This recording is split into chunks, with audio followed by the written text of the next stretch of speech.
मोमोको झोल अचार साह्रै नै मिठो छिट्टो सजिलो तरिकामा बनाएर आज म हजुरहरूलाई सेयर गर्छु है त। चाहिने सामग्रीहरू चाहिँ मैले रेडी गरेर साइडमा राखेकी छु। अलिकति तेल तताउँछु, त्यसपछि चाहिँ लसुन फुराउँछु। असाध्यै नै मिठो हुन्छ झोल मोमो अचारमा लसुन फुराएर पिसेको।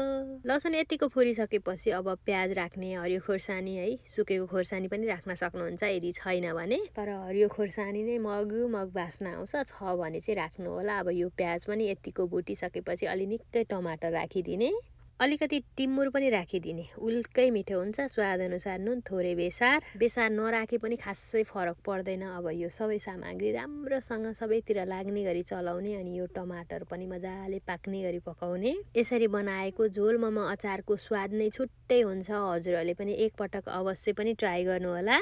टमाटर पनि मजाले पाकिसकेको छ। यतिको पाकिसकेपछि चाहिँ मैले एउटा मिक्सरमा राख्दैछु।